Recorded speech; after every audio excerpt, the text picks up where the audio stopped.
Bonjour à tous et bienvenue à cette table ronde organisée par le C3D sur le thème du reporting RSE. Je m'appelle Clément Fournier, je suis rédacteur en chef de RSE.net, qui est la plateforme d'information et de valorisation des engagements RSE de référence. J'ai le plaisir à ce titre d'animer cette table ronde sur un des thèmes et un des outils fondamentaux aujourd'hui des stratégies RSE, qui est le rapport RSE ou le reporting RSE. Donc on va aborder cette question sous tous ses angles. On parlera aussi du rapport intégré, de la transparence, de l'intégration des parties prenantes. Cette table ronde va durer à peu près 1 heure, durant laquelle nos 4 experts vont répondre aux questions que vous leur avez posées ces dernières semaines et aux questions que vous leur poserez sur le live chat sur YouTube. Vous pouvez poser des questions en haut à droite de la vidéo. Donc je vais commencer par donner la parole à Laurence Vandal, qui est à côté de moi, et qui va présenter un peu plus en détail les acteurs qui sont à l'origine de cette table ronde. Voilà, je vous laisse présenter. Bonjour, merci Clément. Donc, ce live chat, il est à l'initiative du C3D, qui est le collège des directeurs de développement durable. Le C3D réunit plus de 125 directeurs de développement durable et de RSE, que ce soit des entreprises ou des organisations privées et publiques. On a souhaité organiser ce live chat pour faire profiter de l'expertise de nos membres au plus grand nombre, bien au-delà de nos membres, bien sûr.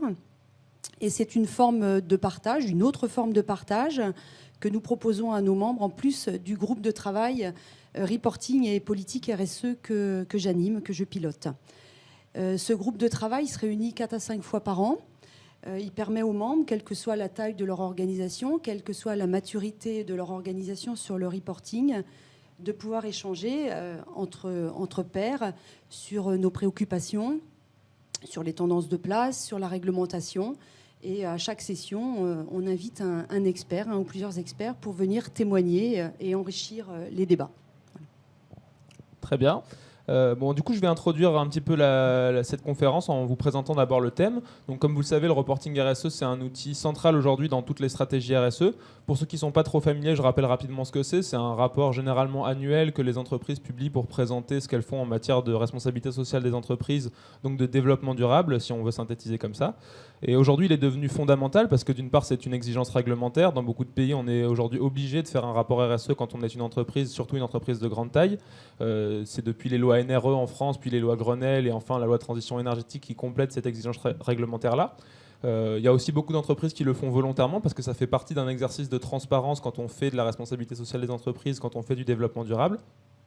Et aujourd'hui, le rapport RSE, il est un petit peu à la croisée des chemins, si j'ose dire, puisque on a d'un côté cette exigence réglementaire qui se renforce, d'un autre côté, beaucoup d'acteurs qui mettent en question le rapport RSE, qui se demandent si finalement il est bien utile, sous quelle forme il est le plus utile. De nouvelles formes de rapports apparaissent, c'est le rapport intégré. Voilà, donc il y a beaucoup de questions qui se posent, de nouvelles façons de communiquer sur le rapport RSE, par les réseaux sociaux par exemple.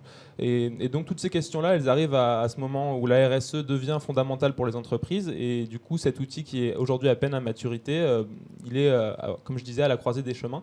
Et c'est pour ça qu'aujourd'hui on a réuni 4 experts, donc que je vais inviter à se présenter pour nous parler de cette question-là, pour répondre à toutes ces questions et aux questions que vous leur avez posées. Donc je vais commencer par Thierry Touchet qui va se présenter. Bonjour, merci Clément. Thierry Touchet, donc je suis le directeur de la fondation Good Planet. La fondation est une fondation reconnue d'utilité publique qui a un rôle de sensibilisation envers le grand public, mais qui accompagne aussi les entreprises dans leur démarche RSE de différentes façons, aussi bien envers les collaborateurs que les parties prenantes en amont ou en aval. Philippine Declercq, je vous laisse vous présenter également. Bonjour à toutes, bonjour à tous. Donc, je suis la directrice RSE du groupe Legrand, qui est le spécialiste mondial des matériels électriques et numériques du bâtiment. Très bien. Laurence, allez-y. Donc, Laurence Vandal, je suis la directrice RSE du groupe Nexans, qui fait des câbles et des systèmes de câblage. Je suis également secrétaire générale de la fondation Nexans. Je suis membre du conseil d'administration du C3D et je pilote le groupe de travail sur le reporting et politique RSE. Enfin, Morgane Graffion. Bonjour, donc Morgane Graffion, chargée de mission RSE au Global Compact France et également du niveau Advanced, qui est un niveau de reporting le plus avancé du Global Compact. Et le Global Compact, c'est la plus large initiative de développement durable dans le monde, avec près de 12 000 organisations qui en font part. Et en France, on est le 2e réseau local avec plus de 1200 entreprises chez nous. Merci à vous. Alors, si vous le voulez bien, on a des personnes qui nous ont posé des questions ces 2 dernières semaines en vue de cette table ronde. Donc, on a déjà un certain nombre de questions qui ont été posées. On va essayer d'articuler un petit peu la conférence en 4 grandes parties. D'abord, une première partie où on va aborder des généralités sur le reporting RSE et des questions assez larges que se posaient les personnes qui nous ont interrogés. Ensuite, une partie très opérationnelle sur la mise en place du rapport RSE, sur son utilité. Une partie plus dédiée à la transparence, comment on fait un rapport RSE de façon transparente, comment on intègre les parties prenantes. Et enfin, une partie qui a beaucoup intéressé également nos lecteurs sur le reporting intégré, qui est cette nouvelle façon de faire du reporting qui émerge aujourd'hui. Donc, je vais commencer par la première partie avec une question de Yveline Pouillot, qui est chargée de mission RSE dans un cabinet d'audit et de conseil et expertise comptable, qui pose la question plus spécifiquement à Philippine Declercq et à Morgane Graffion, mais les autres peuvent aussi répondre évidemment. Qu'entend-on exactement par le reporting RSE? Est-ce que c'est une obligation légale, une initiative volontaire, et quels en sont les enjeux? Alors Clément, vous l'avez rappelé un peu en introduction, c'est-à-dire que c'est vrai qu'aujourd'hui, le reporting RSE, il se structure de manière différente et il continue de se structurer. On ne peut pas dire qu'on soit arrivé à des carcans qui soient réglementaires ou volontaires aujourd'hui. Donc ce qui est intéressant, c'est qu'effectivement, on a l'article 225 de la loi Grenelle. Un certain nombre d'entreprises, en fonction de leur taille ou de leur situation de côté ou pas, ils sont soumises. Après, c'est un cadre réglementaire initial, on va dire. Et après, il y a effectivement des initiatives volontaires qui sont probablement les plus intéressantes. Et là, c'est aux entreprises de choisir ce qui leur va le mieux. Il y a un certain nombre de prescripteurs. Je pense que Morgane reviendra sur le Global Compact, la Global Reporting Initiative, etc. Donc, c'est vrai qu'il faut choisir ce qui correspond le mieux à l'entreprise et surtout l'objectif que ça veut servir dans l'entreprise. J'abonde tout à fait, en effet, avec cette vision, donc les obligations réglementaires qui sont de plus en plus importantes. Vous avez cité, Clément, beaucoup d'initiatives. On a aussi, par exemple, des nouvelles lois, que ce soit la loi Sapin 2, la loi sur le devoir de vigilance, la future directive européenne. Et donc, on a en effet d'abord cette obligation légale qui incombe à de nombreuses entreprises, plutôt de grande taille. Mais on a aussi de nombreuses, en effet, initiatives volontaires. Donc, je vais vous parler du Global Compact, qui est donc la plus large initiative dans le monde. On a un reporting qui s'adresse à tout type de maturité et tout type d'organisation, qui se base sur 4 thèmes qui sont le droit de l'homme, l'environnement, les normes du travail, la lutte contre la corruption. Et ces thèmes sont eux-mêmes basés sur des grands textes internationalement reconnus. Je vais citer la Déclaration des droits de l'homme, la Déclaration de Rio sur l'environnement, les normes de l'OIT. Et ce qu'on peut dire, c'est que nous, par exemple, en France, parmi nos 1200 membres, on a moitié de PME et 86 micro-entreprises, donc moins de 10 salariés. Ces entreprises-là ne sont pas soumises à ces obligations et pourtant elles font un reporting. Donc ça répond aussi finalement aux demandes des donneurs d'ordre, de fournisseurs, et d'avoir une volonté de transparence et d'être un peu exemplaire sur toutes ces questions. Je ne sais pas si Laurence ou Thierry, vous voulez ajouter quelque chose à cette analyse? Dans ce cas, ça va me permettre de passer à la question 2. Donc si on comprend bien, le rapport RSE, finalement, c'est encore assez divers comme façon de procéder. Il y a obligatoire, il y a volontaire, il y a beaucoup d'initiatives. Et du coup, on a Guillaume Ternin, qui est responsable QSE et RSE, qui nous pose une question. Est-ce que finalement, ce rapport RSE si divers, il est vraiment utile? Et surtout, comment on évalue son efficacité? Comment on évalue sa pertinence? Donc ça, c'est une question qui est posée plus spécifiquement à Laurence. Donc je vais vous inviter à répondre. C'est assez difficile en fait de dire si ce rapport RSE est lu. Bien évidemment, on souhaite qu'il soit utile, ça c'est évident, parce qu'on passe quand même beaucoup de temps à le rédiger. Mais c'est difficile d'avoir des retours sur le niveau de lecture. Par contre, ce que l'on sait, c'est que certaines parties prenantes l'utilisent et en ont vraiment besoin, notamment les agences de notation, mais également les analystes et les investisseurs. Et ils nous demandent à ce qu'il soit le plus pertinent possible, le plus concis possible, parce que ça leur sert pour faire leurs évaluations. Donc ça, au moins, on a un retour sur un attendu d'une des parties prenantes.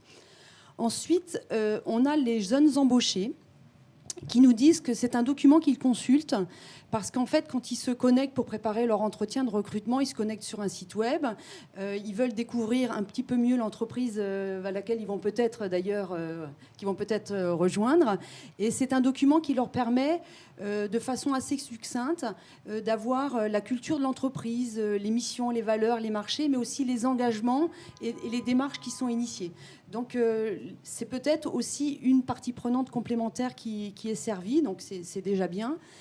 Sinon, malheureusement, il n'est pas lu par toutes nos parties prenantes, ce que l'on regrette. Quant à savoir s'il est jugé efficace et pertinent, Le mieux et la recommandation qu'on peut faire, c'est peut-être d'interroger directement ces parties prenantes elles-mêmes pour savoir si elles y ont trouvé les éléments qu'elles recherchaient, quelles sont leurs attentes. Et dans le processus d'amélioration continue, l'année prochaine, on s'efforcera d'être un peu plus pertinent et complet. Voilà ce que je peux dire. Je ne sais pas si quelqu'un veut rebondir éventuellement là-dessus. Je veux bien ajouter, juste, c'est par rapport encore une fois au Global Compact, mais c'est vraiment un prérequis de communiquer annuellement. Et si une entreprise ne communique pas, elle va être exclue de cette initiative, ce qui va aussi être public.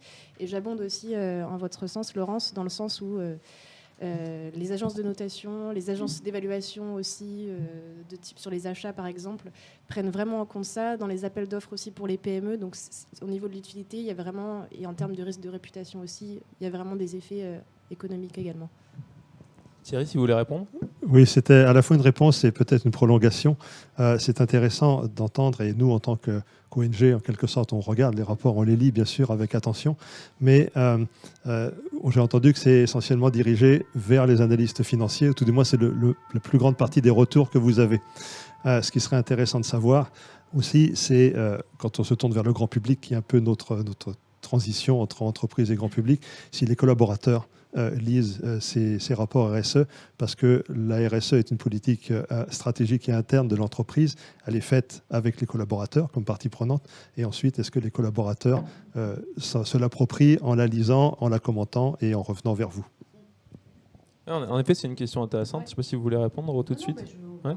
Parce qu'on avait une autre question qui justement prolonge très bien celle-là, c'est-à-dire comment vous faites en fait pour que ce rapport il soit lu et pour qu'il soit lu par les différentes parties prenantes, que les investisseurs et les analystes financiers, mais aussi, comme vient de le dire Thierry, les collaborateurs, voire les consommateurs. C'est vrai que la grande difficulté qu'on a, c'est la multiplicité des parties prenantes qui sont intéressées par ce rapport. On s'adresse à énormément de gens qui ne cherchent pas le même niveau de détail, si on le dit comme ça. Et ce niveau de détail-là, il est difficile à maîtriser parce que nous, on a des reportings avec énormément de données qu'il faut traduire dans un sens qui va pouvoir à la fois intéresser, parce qu'un rapport qui n'est pas... c'est pas amusant, mais qui est pas très sexy à lire, on sait bien qu'on va perdre des gens au passage. Pour autant, il faut quand même effectivement avoir un niveau de détail suffisant pour satisfaire, par exemple, le Global Compact ou un certain nombre d'autres analystes financiers et autres. Et donc, c'est ce niveau-là qui est difficile à trouver. Alors après, peut-être un conseil qu'on peut donner aussi, c'est peut-être de ne pas multiplier les sources d'informations. On sait bien que le document de référence, aujourd'hui, c'est devenu un pavé. On a à peu près, les grandes entreprises ont à peu près 400 pages, on va dire, en moyenne, peut-être 400 ou 500 pages dans leur document de référence. Ce n'est pas un document qu'on lit de la première à la dernière page. On reviendra au rapport intégré peut-être plus tard, mais ça peut être aussi une réponse. Donc, c'est peut-être de structurer l'information de telle sorte que, en fonction de l'intérêt de chacun puisse facilement rentrer dans ces documents. Donc, c'est d'étape des matières, d'avoir des thématiques qui soient très bien identifiées pour que chacun puisse aller à la thématique qui l'intéresse. Et peut-être d'utiliser d'autres formes, d'autres outils, plus de digital, peut-être faire des fiches thématiques ou permettre, certains groupes le font, permettre à une partie prenante qui veut avoir une information sur quelque chose de cliquer sur différentes données dont elle a besoin et de se faire son propre rapport. Donc en fait, il va falloir qu'on utilise d'autres outils, mais le problème pour cela, c'est les moyens humains et financiers qu'il faut mettre en regard, et c'est pas toujours très facile. Donc pour l'instant, on se contente de servir au mieux le plus grand nombre. Voilà. Ouais, c'est tout à fait logique. Je comprends bien que les différentes parties prenantes déjà ne vont pas chercher les informations au même endroit, avec les mêmes canaux, ils ne recherchent pas les mêmes choses. Du coup, ça m'amène à une question qui nous a été posée par Pascal Fontenot, qui est dirigeant d'une TPE et qui se demande finalement est-ce qu'une démarche RSE et donc un rapport RSE doit toujours s'accompagner d'objectifs chiffrés à atteindre? Est-ce qu'on peut mettre en place des actions sans indicateurs de performance? Et qui recherche ces indicateurs? Voilà, c'est une question un peu globale sur les indicateurs. Je ne sais pas si Thierry, vous voulez répondre? Je peux apporter un élément de réponse en disant que il faut absolument avoir des indicateurs parce que ce soit un rapport RSE ou tout autre rapport qui fait du reporting sur des performances, si on se lance dans une démarche RSE sans pouvoir la mesurer et mesurer l'avancement, ça n'a pas beaucoup de sens. C'est comme si on avait une entreprise qui n'avait pas d'objectif de croissance et qui ne les publiait pas. Donc la réponse est oui, il faut des indicateurs de performance. Maintenant, si on parle d'une petite entreprise TPE, PME, ce n'est pas la peine d'essayer d'embrasser l'ensemble de la RSE dès le premier coup. Et on part avec une base sur ce que l'entreprise fait. Et là, il faut que quelqu'un qui vient de l'extérieur, qui va l'aider, va certainement voir des choses que l'entreprise fait sans le savoir, à la limite, parce qu'elle n'est pas spécialiste en RSE. Et à partir de là, de cette base établie, voire établir des objectifs sur 2-3 ans peut-être. Mais oui, il faut des objectifs. Enfin, à mon avis, à notre avis, c'est une évidence. Et vous, Morgane, qui êtes en contact avec beaucoup de PME et dans le cadre du Global Compact, c'est aussi quelque chose que vous ressentez, ce questionnement sur les indicateurs ? Alors déjà au Global Compact, en fait, ce qui se passe, c'est que c'est un des 3e prérequis en fait, de cette initiative, c'est-à-dire la lettre signée du dirigeant, de communiquer annuellement sur les 4 thèmes et également d'avoir une mesure chiffrée des résultats en fait. Donc c'est vraiment quelque chose qui est presque indispensable en fait. Enfin, c'est vraiment demandé aux entreprises, quelle que soit leur taille finalement. Ce qui peut être intéressant, les indicateurs, en fait, le mieux c'est d'essayer d'avoir des indicateurs qui soient comparables. Donc par exemple ceux de la GRI, ceux du SDG Compass. Mais tout type d'entreprise peut aussi formuler ses propres indicateurs tant qu'ils sont pertinents par rapport à ses objectifs et lisibles. Et je peux citer aussi... ces mesures chiffrées, ça crédibilise vraiment une démarche. On va citer par exemple l'initiative Science Based Targets, qui va être... l'objectif, c'est de produire des cibles de réduction des gaz à émissions d'effet de serre qui soient en cohérence avec la science climatique. Et ça, vraiment, ça va crédibiliser votre démarche. Donc les chiffres sont vraiment un moyen pour aller plus loin et montrer que ce n'est pas du greenwashing et que vous faites vraiment des choses. D'accord, donc si je vous suis bien, en fait, finalement, cette question des indicateurs, c'est elle qui rend finalement un rapport à la fois utile, efficace et qui fait qu'il est lu et qu'il est compris par les parties prenantes. Si on a les bons indicateurs, généralement, ça marche. C'est un peu ça, généralement, le rapport est compris. Du coup, ça va me permettre de passer à la deuxième partie qui est très opérationnelle, comment on fait un rapport RSE, et qui est une question qui nous est posée par Denis Sabardine qui demande comment faire du reporting RSE un vrai outil opérationnel justement, et quelle est la principale difficulté lors de la rédaction et de la réalisation d'un rapport RSE, et quelles sont les solutions que vous envisagez face à ces difficultés. Donc, je ne sais pas si par exemple Philippine, vous voulez commencer, ou Thierry ou... Alors, je dirais que la plus grande difficulté, finalement, c'est de ne pas oublier comment l'entreprise fonctionne, son ADN, la façon dont elle fonctionne depuis des années. Et on faisait tous de la RSE et on continuera de le faire. On le faisait sans le savoir, on l'appelle RSE maintenant pour un certain nombre de choses. Et nous, ce qu'on essaye de faire, c'est de pas avoir justement de ne jamais labelliser un reporting RSE en disant cet indicateur-là, il n'est pas RSE, c'est un indicateur RH, il sert aux experts RH à piloter leurs fonctions. C'est la même chose pour l'environnement, etc. Et incidemment, ça sert au reporting RSE et ça rentre dans le reporting RSE. Mais le but n'est pas de rajouter une feuille au millefeuille.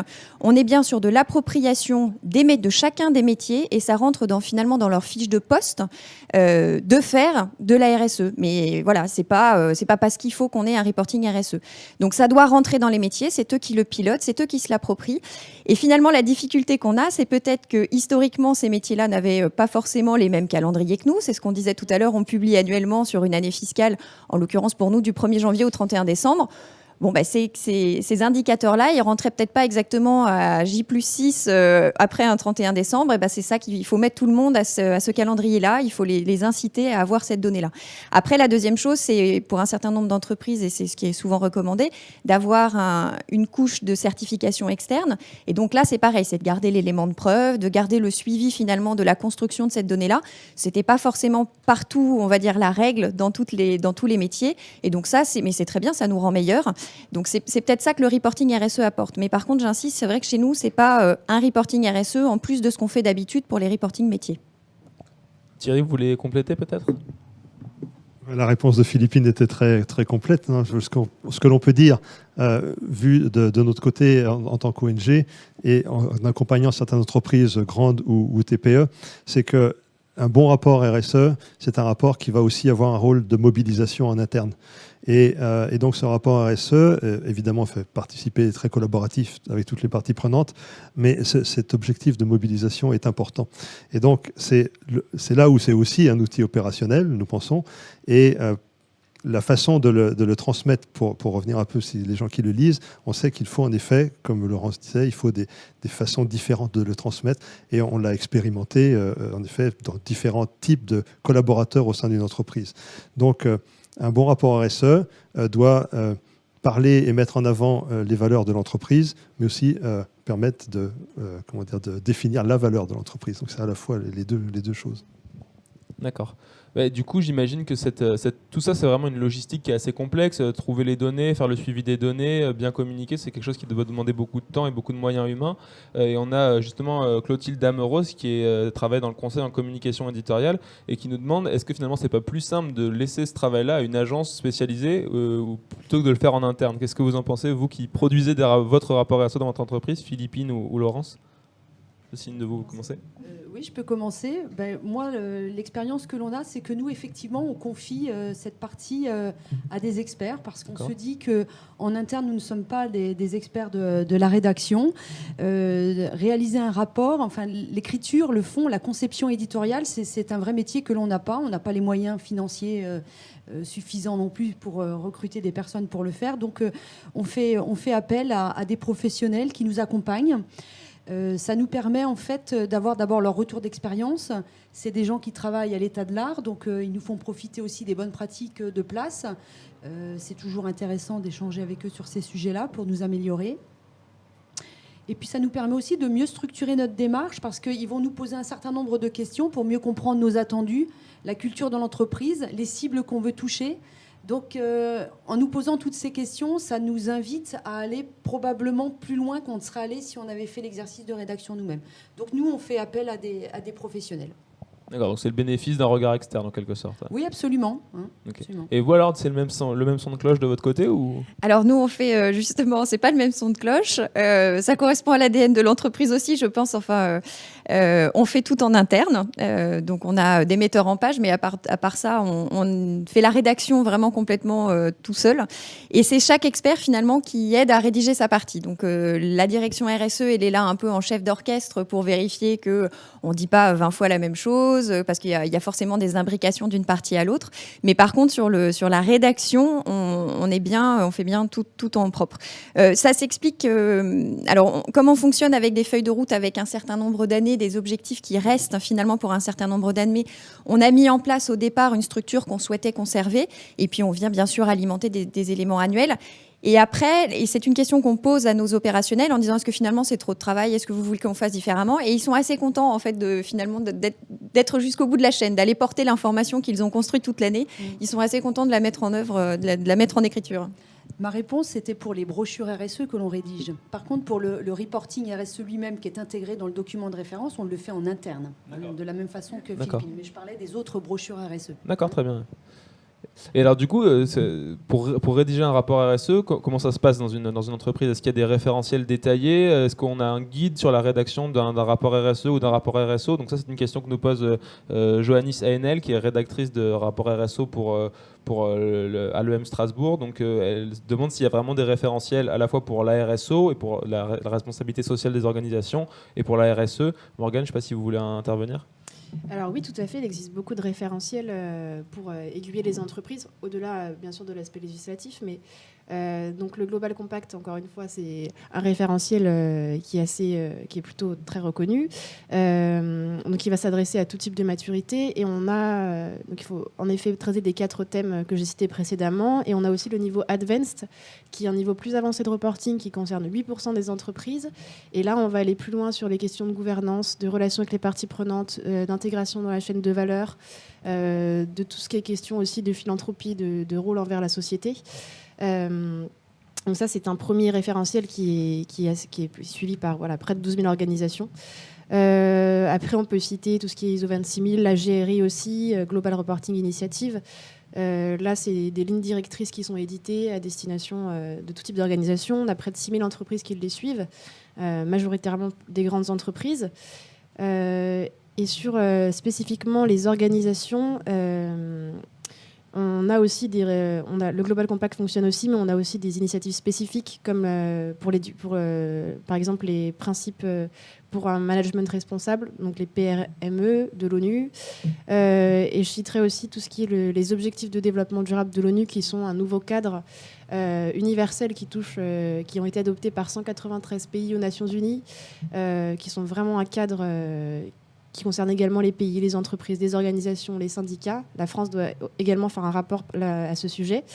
Et là-dessus, on a des choses qui sont en train d'être faites avec la GRI justement pour essayer de mener un cadre de reporting à ce sujet. Et nous, on fait d'ailleurs un webinaire là-dessus aujourd'hui. Mais on essaie de définir un nouveau cadre par rapport à ces nouveaux objectifs.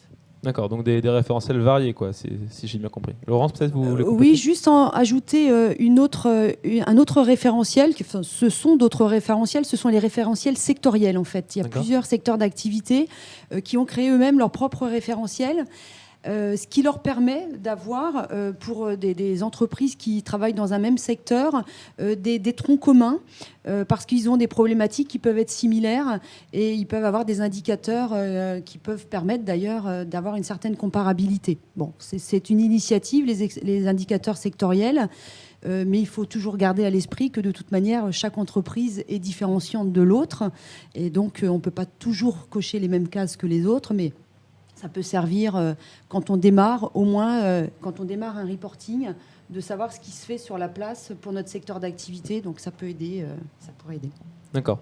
Alors du coup, on a une question qui est un peu liée à ça, une question de Tritri qui est posée en live sur YouTube. Donc ce sont 3 jeunes entrepreneurs étudiants qui ont une start-up, je crois, qui fabrique des chewing-gums naturels à partir de matières naturelles et qui nous demandent en fait est-ce qu'il y a finalement un référentiel pour construire un reporting RSE dans le cadre des très jeunes TPE qui ont peu de maturité. Donc vous parliez de maturité tout à l'heure, Morgane, donc peut-être que vous pourrez répondre, ou peut-être Thierry, vous êtes des grandes entreprises, donc vous n'allez peut-être pas avoir de retour à faire sur cette question. Je ne sais pas si vous voulez commencer à répondre pour une très jeune PME.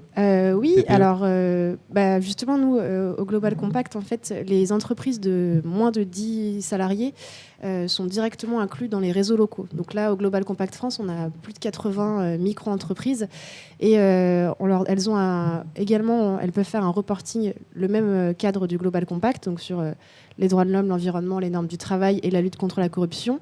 Et là, l'exigence est un peu différente, c'est-à-dire qu'elles vont pouvoir publier uniquement tous les 2 ans et pas chaque année. Donc on prend en compte le fait qu'elles aient moins de ressources, etc. Mais on a des micro-entreprises qui font des choses assez épatantes pour le nombre de personnes qu'elles sont. Parfois, il y a même 2 personnes. Et donc elles peuvent tout à fait faire un reporting sur ça. En termes de normes du travail, par exemple, en étant sous-seul, c'est assez simple. Mais sur tout ce qui est chaîne de valeur, bien sûr, il y aura des choses à dire. Thierry, je ne sais pas si vous avez un mot à dire là-dessus ou... Non, il nous arrive d'accompagner des TPE et notre approche à ce moment-là pour leur mettre le pied à l'étrier de la RSE en quelque sorte, c'est de leur proposer une approche par une mesure de bilan carbone de leur activité, ce qui est une approche émission de gaz à effet de serre. Certes, ce n'est pas exhaustif par rapport à l'ensemble de la RSE, mais ça permet d'avoir une photographie de l'activité à la fois interne, mais aussi fournisseurs et clients, et d'avoir des points d'action assez rapides pour pouvoir, à partir de ça, être une base de construction de la suite de la RSE au fil de la croissance de l'entreprise.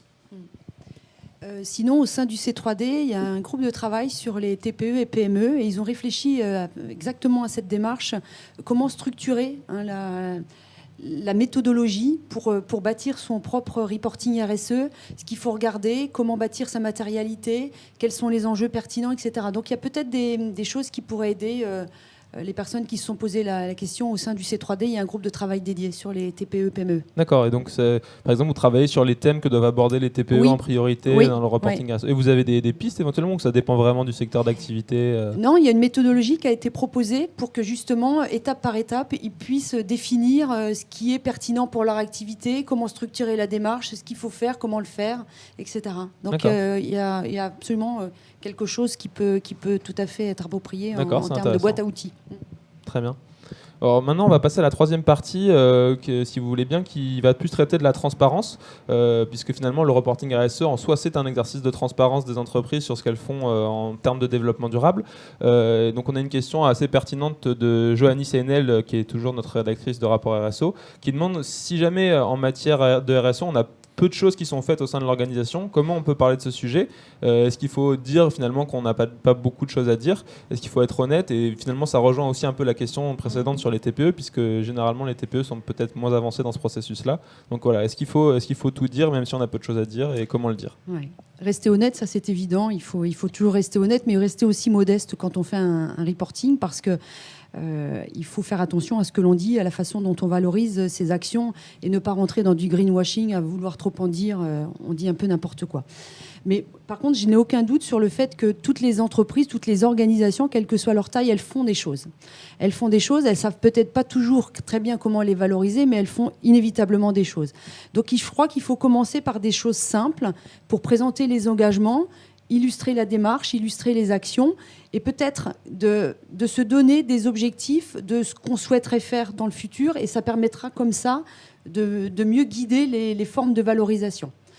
Une autre piste, ce serait de prendre par exemple l'article 225 du Grenelle. Au moins, il y a toutes les thématiques à couvrir.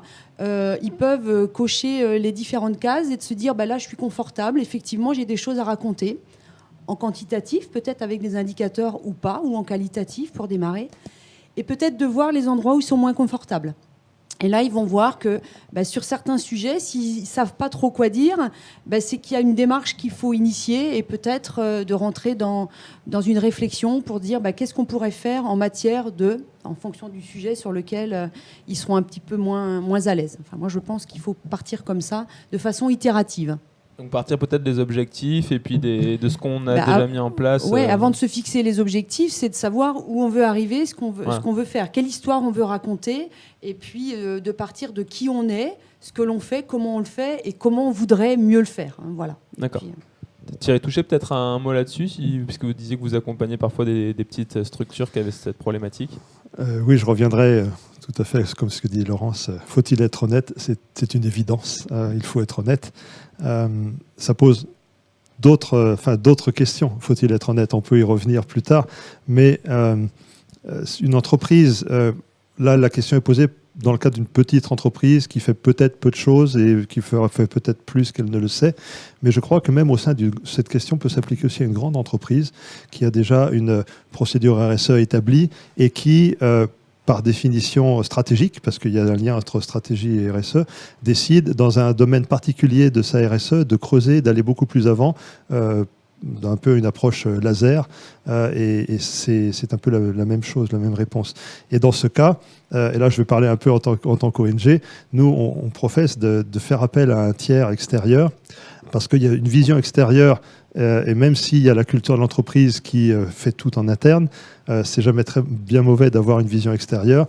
Et si c'est une vision extérieure, et là je prêchais pour notre paroisse, d'une ONG qui a aussi un peu le sens du bien commun, et qui réfléchit et qui challenge dans le sens du bien commun, on peut certainement avancer. Et nous, on a des exemples où on a bien avancé avec des grandes et des petites entreprises, en restant honnête, bien entendu.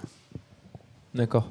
Vous voulez compléter, Morgane ? Je souhaitais juste compléter rapidement, mais je suis d'accord sur le côté du regard externe qui va souvent aider l'entreprise. Elles ne soupçonnent pas forcément qu'elles font des choses et n'ont pas mis forcément le terme RSE ou... là-dessus. Et au Global Compact aussi, on a le premier niveau de reporting, c'est le niveau learner en fait, et on propose aux entreprises ou aux organisations, elles peuvent reporter uniquement sur 2 thèmes du Global Compact. Et au Global Compact France, nous, ce qu'on propose, c'est vraiment un accompagnement à la rédaction de ces communications. Et du fait qu'on en lit plusieurs centaines par an, on peut aussi conseiller aux entreprises dans cette base de données qui est totalement publique des exemples de reporting d'autres entreprises du même secteur, de même taille, pour vraiment les aiguiller et qu'elles se rendent compte finalement oui, ça je le fais ou ça je pourrais le faire. Voilà. D'accord. Donc en fait, le message finalement, c'est que toutes les organisations font un peu de RSE ou de RSO sans le savoir et qu'il faut savoir identifier tout ce qu'on a mis en place sans le savoir. Donc, du coup, ça m'amène à une question qui nous a été posée par Hélène Garès qui justement nous demande comment on fait quand on a une structure qui fait de la RSE pour s'organiser pour rater aucune de ces informations RSE, de ces actions RSE qu'on met en place, parfois sans le savoir, au sein des différentes directions quand ce sont des grandes entreprises. C'est parfois un peu compliqué, j'imagine. Donc comment on fait pour avoir le reporting RSE le plus exhaustif possible et trouver toutes ces infos ? Est-ce que peut-être Philippine ou Laurence voulez commencer ? Je commence. En fait, tout dépend de la gouvernance de la RSE dont la structure s'est dotée. Chez nous, on a des comités RSE qui sont portés par les plus hautes instances de décision, donc forcément, ça aide pour faire avancer les choses. On a donc ces comités RSE qui ont défini des ambitions RSE et des objectifs associés, avec des indicateurs, bien sûr. Mais la première chose à faire, forcément, pour ne rien louper, comme le dit Hélène, le demande Hélène, c'est d'avoir d'abord une matérialité, une matrice de matérialité qui est faite. Et celle-ci, elle va mettre en exergue les indicateurs les plus pertinents à suivre, quelles sont les thématiques les plus pertinentes, celles pour lesquelles il y a plus d'enjeux pour l'entreprise. Donc quand on a fait ça, en principe, on ne loupe rien de ce qui est le plus stratégique pour l'entreprise. Et donc une fois qu'on a fait ça, le directeur RSE, lui, va être comme un chef d'orchestre. Il va s'adresser aux différentes fonctions support de l'organisation. Et il va aller les voir. Philippine, tout à l'heure, parlait des RH, mais ça va être aussi les personnes en charge de l'environnement ou des relations investisseurs, pour n'en citer que quelques-unes. Et nous, on va s'adresser à eux pour obtenir les informations et les données qui seront nécessaires et tout ça, mettre ça en musique pour bâtir ce reporting. Voilà, donc c'est commencer par la matrice de matérialité et ensuite travailler avec chacune des directions support. D'accord. Et donc avec ce type d'analyse, on peut tout remonter vraiment. Toutes les infos sont possibles de remonter, Philippine? Alors, je suis tout à fait d'accord avec l'analyse de Laurent. C'est-à-dire que honnêtement, une fois qu'on s'est fixé nos objectifs, c'est nos objectifs stratégiques de RSE, ils sont en général tout à fait alignés avec nos objectifs stratégiques d'entreprise, ça tombe bien. On a les personnes qui sont identifiées et qui savent justement qu'est-ce qui doit remonter dans leur domaine de compétences, que je disais tout à l'heure, l'appropriation des experts et des métiers. Et après, honnêtement, moi, je déculpabiliserais les entreprises, et je me déculpabilise par l'occasion, mais si tout ne remonte pas, à partir du moment où on satisfait aux exigences qu'on s'est fixées, alors à nouveau, le niveau réglementaire et puis la couche volontaire qu'on s'est fixée, honnêtement, c'est pas grave. C'est tant mieux s'il se passe plus de choses que ce qui va arriver jusqu'à nous ou ce qu'on sera capable de rendre compte dans le reporting RSE. J'aurais tendance à dire que c'est la loi normale de l'entreprise. Il se passera de toute façon, et c'est sain, beaucoup plus de choses dans les filiales, localement, etc., qui vont animer leur propre plan d'action, qui se diront peut-être parfois d'ailleurs, je suis tellement petit ou mon truc, je l'ai fait, mais je ne l'ai pas fait jusqu'au bout, je voulais faire mieux, et qui du coup ne le remonteront pas. Mais un jour ou l'autre, ça servira quand même l'organisation, ça continuera à la faire avancer. Donc, tant mieux. Tant mieux. Il faut dire aussi que le reporting, on le publie à un instant T. Donc, pendant les travaux, la vente continue. Donc, il y a plein d'actions locales qui continuent au gré. Et c'est très bien. On peut toujours raconter plein d'histoires au fur et à mesure avant que le suivant soit imprimé, entre guillemets. Donc, c'est normal. On ne sera jamais exhaustif. Jamais, jamais exhaustif. Et heureusement. D'accord, ouais. Donc du moment qu'on a finalement les enjeux stratégiques les plus importants qui sont détaillés, c'est déjà central. Et alors du coup, question suivante de Christelle Stempf, qui est consultante formatrice. Vous parliez de demander d'identifier des personnes expertes dans chaque métier pour remonter les informations. Ça c'est une chose, mais est-ce qu'on considère finalement que le salarié, l'unité salariée de l'entreprise, est-ce que c'est vraiment une partie prenante dans la démarche de RSE et surtout dans la démarche de la construction du reporting? Est-ce que vous impliquez vos salariés dans la rédaction de votre reporting? Est-ce que par exemple Philippe, vous voulez commencer? Alors, je dirais que dans la rédaction du reporting en soi, honnêtement, pas tellement. Ils en sont les destinataires puisqu'on leur fait mention, on l'envoie une fois qu'il est sorti. Donc, typiquement, chez nous, c'était il y a à peu près un mois. Donc, ils sont invités à le lire et puis à faire leurs commentaires par des réseaux sociaux d'entreprise, etc. Par contre, ils sont finalement consultés bien plus en amont. Laurence parlait tout à l'heure de la matrice de matérialité. C'est plutôt là, en fait, où moi, je verrais la partie prenante collaborateur. Elle est une partie prenante majeure de l'entreprise. Si eux, ils n'adhèrent pas, si on ne regarde pas tous dans la même direction pour faire fonctionner durablement l'entreprise, concrètement, on n'y arrivera pas. Donc, c'est plutôt au moment de définir les enjeux stratégiques qu'on se fixe en termes de RSE, ce qu'on veut absolument arriver à faire en projet d'entreprise, que là, on consulte les salariés. Et on les consulte, alors si je prends le cas de Legrand, on les consulte sur l'ensemble des 180 géographies que nous avons. On les invite à répondre dans leur propre langue pour être sûr qu'ils puissent s'approprier les thématiques sur lesquelles on les interroge. Et on compile tout ça avec d'autres parties prenantes. Et au regard de ça, on fait la matrice de matérialité. Mais j'aurais tendance à dire qu'ils sont plutôt consultés en amont et invités à se prononcer s'ils ont des initiatives, des choses qu'ils voudraient qu'on fasse différemment. Et voilà. Après, quand le reporting est sorti. D'accord. Et Morgane, c'est parmi les entreprises que vous accompagnez au Global Compact, c'est quelque chose que vous confirmez aussi? Oui, tout à fait. On a beaucoup d'exemples en fait d'entreprises qui impliquent leurs salariés en fait aussi très en amont. Par exemple, on a une ETI qui est dans l'agroalimentaire, qui ont édité une charte éthique qui est en fait illustrée sous forme un peu de roman photo. Où on a donc des personnes qui sont des salariés de l'usine qui vont eux-mêmes prendre des photos pour illustrer par exemple des cas de corruption avec une valise de billets et quelqu'un qui a l'air de s'offusquer, ou alors un enfant d'un salarié qui poussait un chariot pour montrer que le travail des enfants, voilà, c'était un sujet important. Donc là, c'est vraiment un moyen de les impliquer et de leur faire, voilà, de les imprégner aussi de toute cette charte. On a eu aussi, par exemple, dans le Global Compact aussi, le dirigeant doit signer une lettre d'engagement au plus haut niveau pour montrer voilà, qu'il s'implique au sein du Global Compact. Et on a eu l'exemple d'une micro-entreprise où tous les salariés, donc les 10 salariés, ont signé cette lettre. On a eu par exemple aussi, voilà, on a des exemples généraux, des concours de bonnes pratiques qui sont lancés en interne pour essayer de remonter voilà, toutes les initiatives qui sont mises en place, pour ensuite les valoriser dans les rapports, des interviews de parties prenantes et également de salariés, de syndicats, etc. Ou aussi, on a aussi le cas d'une ETI dans la propreté qui va présenter, là c'est plus à l'issue, mais qui présente le rapport annuel sur chacun des sites industriels pour partager la démarche. D'accord. Thierry, un mot pour finir éventuellement sur cette question de l'implication des salariés ? Oui, je vais juste donner un petit exemple d'un travail que l'on a fait au sein d'une grande entreprise de distribution qui travaillait sur sa filière d'approvisionnement pour avoir un approvisionnement durable. Et en fin de filière, donc on a acheteur, etc., il y avait la personne qui avait son étal, en l'occurrence c'était du poisson, et qui dit mais moi j'ai pas le temps de regarder l'internet, tout ça, et donc et ça reprend un peu qui le lit et avec quel outil. On a repris donc après cette enquête terrain très très précise et la partie RSE et de cette filière d'approvisionnement a été traduite dans une petite bande dessinée que les gens pouvaient lire sur le chemin du retour s'ils sont en transport en commun ou en arrivant chez eux. Et elle a eu un tel succès. Donc elle avait été faite pour cette filière particulière, qu'elle a été finalement distribuée à l'ensemble des collaborateurs et des salariés de l'entreprise. Donc voilà un exemple qui montre qu'on doit impliquer le collaborateur, d'une part pour qu'il soit lui-même partie prenante, conscient et acteur de la RSE, mais aussi pour qu'une fois qu'il a participé, qu'il ait ce retour et qu'il voit comment ça se traduit. Donc, bien sûr, les collaborateurs sont extrêmement importants. Parce que derrière, ce sont aussi l'image de l'entreprise à l'extérieur. Lorsqu'ils sont chez eux, dans d'autres associations, d'autres activités, ils sont l'image de l'entreprise. D'accord, très bien, c'est intéressant. C'est ludique en plus, donc ça permet d'engager les salariés. Je trouve que c'est une démarche intéressante.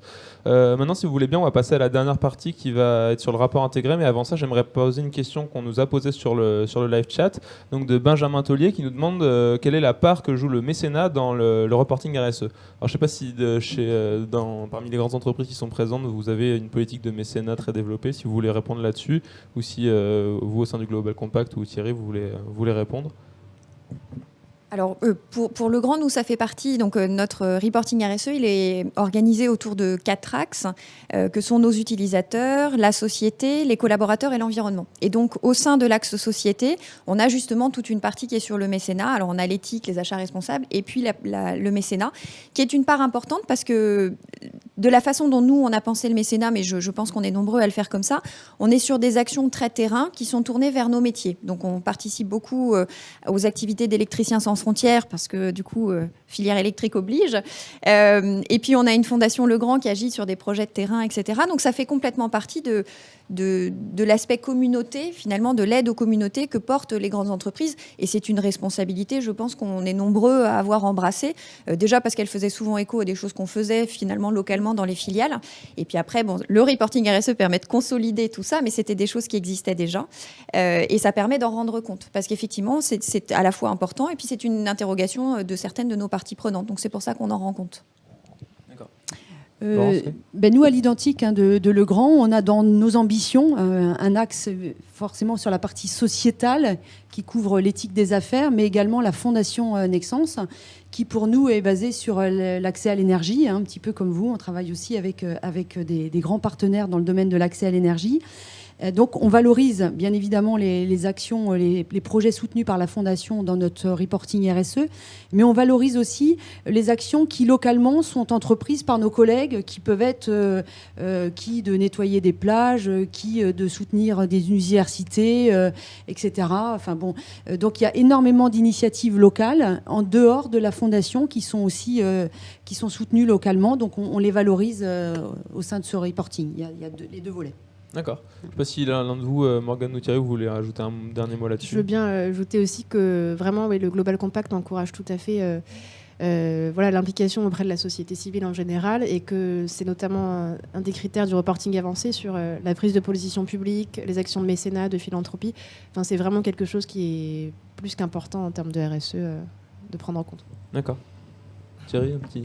Du côté d'une fondation qui est donc de l'autre côté du miroir, puisque nous avons des mécènes, c'est très souvent, presque dans tous les cas, les mécènes parlent dans leur reporting RSE des actions qu'ils mènent avec la Fondation Good Planet, en l'occurrence. Mais de notre côté, nous sommes vigilants, bien sûr, à garder toute liberté. Le mécénat n'est pas une attache ou une contrainte, et surtout à ce que l'entreprise et des indicateurs et des avances, et avance dans sa dynamique de progrès pour que le mécène n'utilise pas l'organisation qu'il mécène comme un faire-valoir, en quelque sorte. D'accord. Alors maintenant, si ça revient à l'honnêteté dont on parlait tout à l'heure. Oui, tout à fait. Être honnête. Dans un rapport RSE, je pense que c'est l'essentiel. Donc du coup, on va passer à la quatrième partie, qui sera la dernière, sur le rapport intégré. Donc je vais rappeler rapidement ce que c'est. Le rapport intégré, c'est une nouvelle tendance d'écriture d'intégration du rapport RSE. L'idée, c'est plutôt que d'avoir un rapport qui soit un document qui soit d'un côté pour les données financières et de l'autre un rapport RSE pour les données extra-financières. L'idée qui est portée notamment par l'International Integrated Reporting Council, c'est de finalement faire un rapport qui synthétise toutes ces données financières et extra-financières dans un même document, qui permettent d'avoir une vue d'ensemble sur les enjeux de l'entreprise et sur la façon dont elle crée de la richesse, en utilisant à la fois son capital financier, mais aussi son capital environnemental, son capital humain, son capital social. Donc voilà, l'idée c'est d'avoir ce reporting qui soit synthétisé, intégré dans un même document et qui permette une compréhension globale des enjeux de l'entreprise. Donc on a eu pas mal de questions sur cette nouvelle tendance, notamment une question de Caroline Orgebin qui nous demande quels sont les outils qui permettent de passer d'une approche classique du reporting à une approche intégrée du reporting, qui était plutôt destinée à Philippine Declercq. Donc je vais vous laisser répondre. Alors, peut-être pour resituer, nous, Le Grand, ça fait 2016, c'était la deuxième édition du rapport intégré, donc la première était en 2015. J'ai trouvé la façon dont la question était posée très intéressante, parce que ça dépend finalement d'où on part et à ce à quoi on veut arriver. Mais on a beaucoup d'entreprises, et ce n'était pas le cas de Le Grand, qui faisaient un rapport de développement durable séparé. Donc nous, on avait tout choisi de centraliser dans le document de référence pour que tout le monde, quelles que soient les parties prenantes, on ait un seul endroit et on dirige tout le monde vers le document de référence. C'est vrai qu'il y a beaucoup d'entreprises, et on a pu l'observer ces 2-3 dernières années, qui avaient un document de développement durable et qui ont transformé ce document de développement durable finalement en un rapport intégré. Toutes les options sont possibles. C'est ça qui est intéressant aussi avec le rapport intégré, ça permet vraiment de coller à l'identité de l'entreprise. Ceci dit, il ne faut pas oublier les fondamentaux. C'est-à-dire qu'à mon sens, le guide de l'IRC n'est pas de dire le rapport intégré, c'est finalement un rapport RSE+. C'est quand même bien un rapport stratégique de risque, de là où l'entreprise veut aller, et de fait, qu'est-ce qui la rend durable. Mais ça n'est pas qu'un rapport de RSE. Donc c'est vrai qu'il faut faire attention à ne pas forcément vouloir coller l'un à l'autre. Pour autant, effectivement, le rapport intégré doit expliciter ce qui fait que l'entreprise va dans son marché, quel est son modèle économique, qu'est-ce qui la fait tiquer au jour le jour et qu'est-ce qui la rendra durable. Voilà. Après, est-ce qu'on a des outils ? J'ai envie de dire pas vraiment. C'est-à-dire que c'est aussi pour moi, à mon sens, pour l'instant, la magie du rapport intégré, c'est que chacun le prend tel qu'il le souhaite. C'est-à-dire qu'on peut complètement coller à sa culture, à son histoire et à ce qu'on veut dire.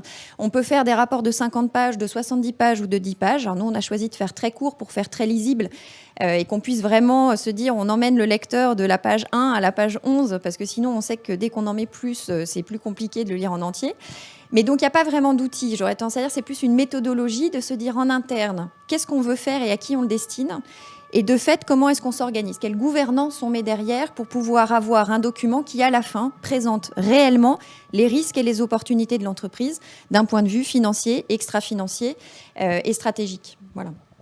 D'accord. Et cette décision de passer à un rapport intégré, elle a été prise à quel moment et pour quelles raisons? Et elle a eu quelles conséquences sur l'entreprise? C'est une question de Magali Lera, qui est Sustainability Manager, pour à la fois Laurence et Philippine, si vous voulez commencer. Alors, nous, on y est venu donc, courant 2015 par la croisée des chemins entre notre conseil d'administration qui se disait que c'était une bonne façon de présenter l'entreprise et puis notre comité de direction qui s'est dit qu'effectivement, ça nous servirait.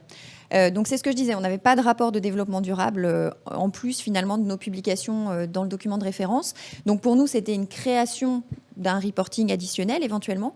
Et en fait, on en a quand même assez vu vite l'objet, en se disant à la fois pour se présenter rapidement à ce que disait Laurence tout à l'heure, par exemple des jeunes employés ou des potentiels employés, en 10 pages, on présente l'entreprise.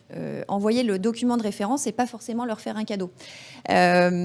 Ensuite, on s'en sert pour nos investisseurs aujourd'hui. On vient au rendez-vous investisseurs avec ça. Et on se présente à des clients ou à des fournisseurs aussi avec le rapport intégré. Et après, on ne s'était pas dit qu'on avait une énorme marche à franchir. C'est-à-dire que ça aussi, je pense que ça a participé de la décision. Aussi bien le conseil d'administration que le comité de direction, que finalement les opérationnels qui l'ont mis en place, on ne s'est jamais dit on va se faire très très mal en faisant ça. On était déjà un peu organisé comme ça. La matière, elle était déjà là. Et donc, en quelques mois, on a pu monter ce document d'une dizaine de pages avec l'objectif qu'on s'était fixé de le publier en chapitre 1 du document de référence pour que ce soit une porte ouverte finalement sur nos restes de nos informations, le détail de l'information financière, le détail de l'information extra-financière. Donc voilà le calendrier à peu près. Et de votre côté, Laurence, un retour d'expérience là-dessus? Oui, nous, il y a eu plusieurs éléments qui ont convergé, qui ont fait qu'on était au bon moment pour le faire. En fait, on avait, nous, une brochure RSE. On avait donc un document distinct du document de référence. Et on devait le mettre à jour cette année. On le met à peu près à jour tous les 18 mois. Et on s'était dit que c'était l'occasion de faire, entre guillemets, un reporting intégré à blanc en utilisant cette brochure RSE. La direction générale y était favorable. Il y a aussi des demandes d'investisseurs lors des roadshows. Nos collègues entendaient un peu plus des demandes en ce sens. Donc on s'est dit, ça y est, go, on y va. Et on a créé donc ce groupe de travail. On est en pleine consultation pour faire qu'on le publie en fin d'année. Donc c'est tout chaud. On a ce groupe de travail qui a été constitué et on se rend compte à quel point les attentes des uns et des autres divergeaient. Et il faut qu'on puisse raconter l'histoire de l'entreprise différemment en utilisant les différentes publications qui existaient. On avait déjà différents éléments qu'on pouvait reprendre. On a fait aussi un gap analysis entre les attentes de l'IRC pour la méthodologie, les guides, le cadre, et de se dire où on était aujourd'hui, quelles sont les briques qu'on devait travailler. On a vu qu'il y avait des choses, on n'était pas si loin, et d'autres sur lesquelles on a encore un petit peu de marge. Pour avancer. Et voilà, donc ce groupe de travail, il commence. C'est aussi un travail très itératif, mais on se dit que ça permet de commencer à fissurer les silos. On n'est pas encore en train de bien casser les silos, mais chacun veut toucher des cibles différentes. Donc on va probablement réussir à raconter une belle histoire autour de tout cela. C'est une expérience très très riche, passionnante en tout cas. On est en plein dedans. Ok, du coup, on va passer à la question suivante qui nous a été posée par François Mangin. Le reporting intégré, finalement, n'est-il pas un moyen pour l'entreprise de ne rendre compte que d'un petit nombre d'impacts, quitte à laisser des impacts plus importants dans l'ombre? Et qu'on peut compléter avec une question de Elsa Pérez, qui est consultante en stratégie éditoriale, et qui nous demande comment s'articule finalement le rapport intégré, comment s'articule-t-il avec les autres publications annuelles? Donc, c'est deux questions qui se complètent un petit peu. Morgane, si vous voulez commencer. Alors oui, le reporting intégré, finalement, sa philosophie, c'est pas du tout de remplacer les autres rapports existants, c'est plutôt d'avoir un point d'entrée vers ce qui existe aussi et les autres éléments, en fait. C'est vraiment d'avoir cette vision stratégique, concise et prospective aussi sur ce que fait l'entreprise et ce qu'elle va faire dans l'avenir et comment elle prend en compte tous ces éléments. Et l'objectif, c'est aussi de s'adresser à un ensemble de parties prenantes. Donc forcément, il risque d'avoir aussi des frustrations sur certaines informations qui pourraient venir à manquer. Mais l'idée, c'est ensuite de renvoyer vers d'autres publications qui sont les publications légales, le document de référence, ou alors de faire d'autres publications spécifiques. Si, par exemple, sur les droits de l'homme, le changement climatique, on a des entreprises qui font pléthore de rapports aussi. Et la question aussi, c'est de de se dire que finalement, c'est un peu comme l'idée de la matrice de matérialité, on va toucher les impacts les plus stratégiques et voilà, c'est pas du tout l'objectif d'oublier les autres aspects. Thierry, un mot sur ce sujet ? Bon, il a été dit, le rapport intégré par rapport à sa concision et au fait que c'est un point de connexion entre les enjeux financiers et extra-financiers. Et quand on parle ici de risque, donc d'impact, on ne peut pas parler uniquement d'impact ou un petit nombre d'impacts sans penser au risque. Et ça revient un peu peut-être à tout ce dont on a parlé auparavant sur un rapport RSE. Et un rapport RSE va parler de ce que fait l'entreprise et la façon dont elle le fait, mais on considère qu'il y a un manque. Et ce manque, c'est dans l'analyse de risque. Quel est le risque produit ou service qui est fourni par l'entreprise ? Et ça, c'est quelque chose qui, pour le relier à cette approche de rapport intégré qui est une vision stratégique et une vision de business model finalement et de valeur de l'entreprise, on sait aujourd'hui que de plus en plus le risque produit joue sur la valeur de l'entreprise. Au niveau du climat, par exemple, on le voit bien actuellement avec toutes les entreprises liées au charbon. Il y a une valeur qui est en déclin fort, mais nonobstant, ce n'est pas pris en compte aujourd'hui dans la plupart des démarches entreprises, ou tout du moins c'est peut-être pris en compte en interne, mais ce n'est pas publié. D'accord, très bien. Donc sur cette question du reporting intégré, finalement, on comprend que c'est une nouvelle forme de reporting, plus synthétique, plus intégrée, qui permettent d'avoir une vision globale de l'entreprise, mais qui n'est pas forcément un outil qui doit se substituer à toutes les autres formes de reporting. Donc voilà, c'est un choix à faire en fonction de l'identité de l'entreprise. Voilà, c'est quelque chose qui est assez intéressant et qui à déterminer pour chaque acteur. Voilà, on va arriver à la fin de cette table ronde parce qu'on arrive à la fin du temps qui nous est imparti. On va peut-être prendre une dernière question du live chat avant de passer à la conclusion, si c'est possible de répondre assez rapidement. C'est une question de l'ESAIP, qui est une école d'ingénieurs et qui nous demande, au-delà du reporting ou dans le cadre du reporting, on voit naître de nombreux trophées, des labels RSE, le label Lucie, RSE PACA, voilà, tous ces labels. Quel est votre avis sur ces récompenses dans une démarche RSE et comment surtout vous les intégrez dans le reporting? Est-ce que vous mettez un fort accent dessus ou pas? Voilà, c'est une question. Je ne sais pas si quelqu'un veut répondre. Assez rapidement si possible. Alors, on fait pas. Je pense que personne ne fait la course au label ou voilà. À nouveau, on s'est fixé des objectifs stratégiques en termes de RSE.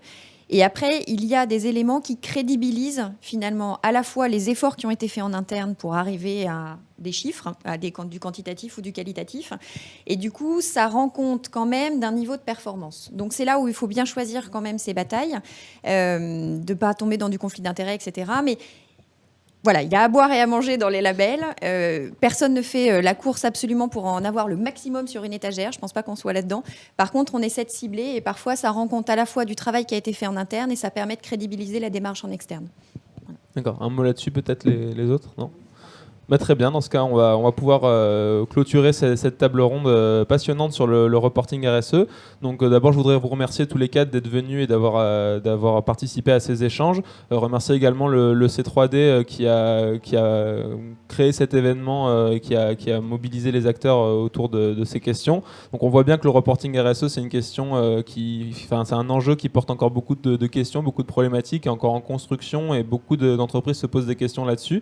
Donc j'invite toutes celles qui se posent des questions à voir et à revoir ce live chat qui sera disponible en replay sur le blog du C3D, sur la page YouTube du C3D et également sur le site irse.net que nous animons.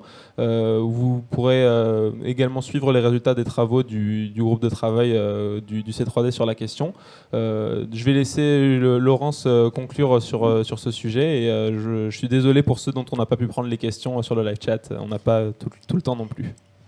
Merci Clément. Juste 2 mots sur la bibliothèque des rapports RSE, puisque le C3D va bientôt proposer cette initiative sur son blog. Il y aura donc une bibliothèque qui va regrouper les rapports RSE et les documents RSE de tous ses membres. Et cette bibliothèque sera accessible directement sur la homepage du blog d'ici quelques semaines, je pense. Donc je vous invite à vous connecter sur le site web du C3D. Et puis sinon, le groupe de travail RSE, politique RSE et reporting se réunit toujours régulièrement. La prochaine session aura lieu le 21 juin. Et chaque année en juin, on a une séance dédiée sur le reporting intégré. Donc ça sera l'occasion de poursuivre les débats sur ce sujet avec des experts et nos membres. Voilà, merci. Très bien, merci à tous de nous avoir suivis et n'hésitez pas à nous suivre sur irse.net.